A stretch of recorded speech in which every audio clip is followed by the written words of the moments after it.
અંતે દુર્વાસા દોડતા દોડતા ભગવાન નારાયણ પાસે ગયા. કીધું મહારાજ મારો ભૂલ શું છે?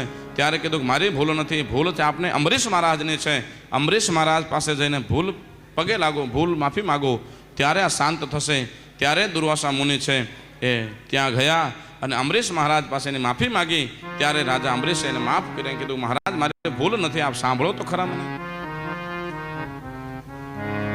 અને દુર્વાસા મુનિએ પારણું કર્યું, અંબરીશ રાજાએ પણ પારણું કર્યું મહારાજ. અને અંબરીશ રાજા પારણું કરતા હોય, દુર્વાસા મુનિએ પારણું કરતા હોય તો આપણે કાંઈક તો કરવું જોઈએ ને.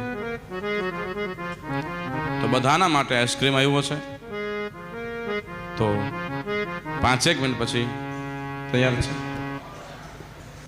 તો આઈસ્ક્રીમ પણ આપણે બધાએ આરોગવાનો છે. આજે બધાએ વાડોદરિયા પરિવારના બહેનો દીકરીઓ તરફથી છે, એના તરફથી છે ને, એના તરફથી જ આજે બધાને આઈસ્ક્રીમ છે. બપોરનો પ્રસાદ પણ એના તરફથી છે. તો બધા આનંદથી પ્રસાદ બધા આરોગજો. ત્યારે અંબરીશ રાજાના વંશની અંદર એ વિરૂપ નામના રાજા થયા. અને વિરૂપ નામના રાજાને ત્યાં એ કેતુમાન નામનો પુત્ર થયો. કેતુમાને લગ્ન કર્યા, એને શંભુ નામનો પુત્ર થયો. શંભુ રાજાએ લગ્ન કર્યા, એને પૃષદ્ર નામનો પુત્ર થયો. અને પૃષદ્રએ લગ્ન કર્યા, એને રથિતર નામનો પુત્ર થયો. રથિતરે લગ્ન કર્યા, એને ત્રિબંધ નામનો પુત્ર થયો. અને ત્રિબંધે લગ્ન કર્યા મહારાજ, અને સત્યવ્રત નામના રાજા થયા છે. આ ત્રિબંધ લગ્ન કર્યા અને ત્રિબંધે એવું વિચાર્યું કે હું જ ભગવાન છું મહારાજ.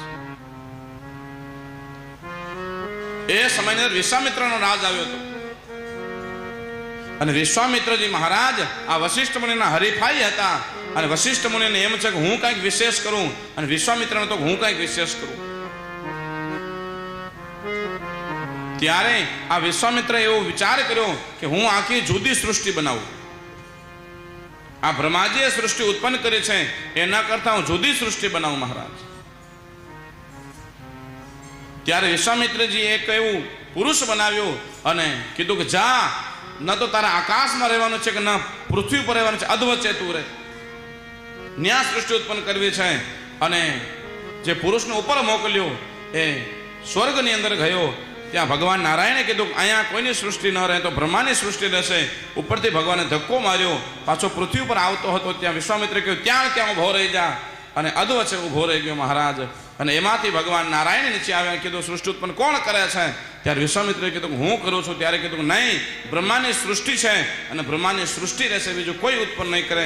ત્યારે વિશ્વામિત્રજી મહારાજ કહે છે મહારાજ મેં સંકલ્પ કર્યો છે, મારે 4 વસ્તુ તો ઉત્પન્ન કરવી જ છે. ત્યારે કીધું કે જા, આ તે પુરુષને ઉત્પન્ન કર્યો એ અધવચ્ચે રહેશે. અને જ્યારે પણ કોઈને અર્પણ કરવામાં આવશે ત્યારે હત્યા સમાન ફળ મળશે મહારાજ. અને એમાં પુરુષ માટે જે ફળ થયું એ શ્રીફળ. એ શ્રીફળ આપણે વધેરી મહારાજ, એમને નથી વધેર્યા કે બલી છે એક જાતની. જીવ હિંસા બરાબર પાપ લાગે શ્રીફળ વધેરો. એટલે આપણે ભગવાન અર્પણ કરીએ છીએ. પછી કીધું બીજું શું ઉત્પન્ન કરવું છે? ત્યારે કીધું મહારાજ જે ઝાર છે એ ઝાર વિશ્વામિત્રજી ઉત્પન્ન કરેલી છે.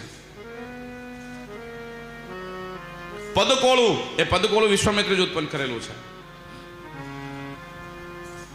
અને અડદ એ અડદ વિશ્વામિત્રજી ઉત્પન્ન કરેલા છે. જ્યારે શ્રીફળ છે એ સૃષ્ટિ વિરુદ્ધની વસ્તુ છે. મહાદેવજીને અર્પણ થતું નથી, વધેરાય નહીં, મહાદેવજીને રોડવું પડે. રેડવો મહાદેવજીને એટલે મનોકામના પરિપૂર્ણ કરે. અને અડદ છે મહારાજ એ મહાદેવજીને ન ચડે, પદકોળું મહાદેવજીને ન ચડે. ત્યારે વિશ્વામિત્રજી કીધું કે મહારાજ મને એક ધાન્ય પણ તમારે અર્પણ કરવું પડશે. એક ફળ લીધું તો એક ધાન્ય લ્યું. ત્યારે મહાદેવજી વરદાન આપ્યું કે જા વિશ્વામિત્ર, જ્યારે પણ કોઈ પણ જીવ ગતિએ જશે અને ગતિએ જ્યારે મારી પાસે એનો દીવો આવશે ત્યારે કોઈ પણ મને ઝાર અર્પણ કરશે તો એને હું સદગતિ આપી દઈશ. ને બીજા જન્મે એને છે એનું પૂર્ણ પાલન પોષણ હું કરીશ. ત્યારે આપણે દીવો મૂકવા માટે જઈએ ત્યારે આપણે ઝાર મૂકીએ છીએ. ઝાર મૂકી એટલે જીવને સદગતિ મળે છે, એ ગતિ મળે છે મહારાજ. ત્યારે વિશ્વામિત્રજી મહારાજ આ સૃષ્ટિ ઉત્પન્ન કરી અને એનું નામ ત્રિશંકુ થયું. ત્રિશંકુને ત્યાં પુત્ર થયો એ સત્યવ્રતને પુત્ર થયો એ હરિશ્ચંદ્ર રાજા, જે સત્યના માર્ગે થઈ અને સત્યના કારણે થઈ અને સત્યરાજ હરિશ્ચંદ્રે કાશીના બજારની અંદર પોતાની પત્ની તારામતી અને પોતાના પુત્ર રોહિત સાથે વેચાઈ ગયા અને જીવન સફળ બનાવ્યું. એના વંશની અંદર રોહિત થયો, રોહિતનો પુત્ર હરિત થયો, હરિતનો પુત્ર મહારાજ ચંપ થયો, ચંપનો છે મહારાજ સુદેવ થયો અને સુદેવનો પુત્ર છે એ વિરુક થયો અને વિજયનો પુત્ર છે ભરૂક થયો અને ભરૂકનો પુત્ર વ્રક થયો, વ્રકનો પુત્ર બાહુક થયો અને બાહુકનો પુત્ર રાજા સગર થયો. મહારાજ ઝેરની સાથે જે પુત્રનો જન્મ થયો એ રાજા સગર. રાજા સગરને 60,000 પુત્રો હતા મહારાજ, અને અશ્વમેઘ યજ્ઞ કર્યો, એના ઘોડો ઇન્દ્ર આદિ દેવો ચોરી કરી ગયા. એ બધી કથાઓ છે. એ કથા કરીએ એ પહેલાં આપણે આઈસ્ક્રીમ ઓગળી જશે. આઈસ્ક્રીમ ખાઈ લો 2 મિનિટ, પછી આપણે આગળ કથા લઈએ, ત્યાં એક ભજન કીર્તન સાંભળીએ, પછી આપણે આગળ વધીએ.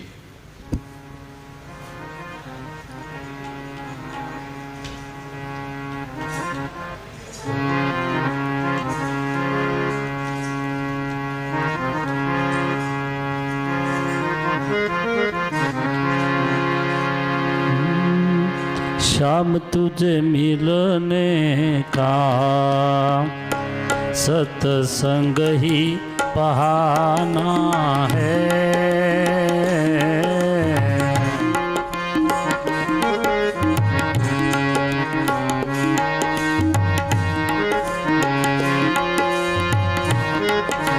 दुनिया वाले क्या जाने मेरा रिश्ता पुराना है।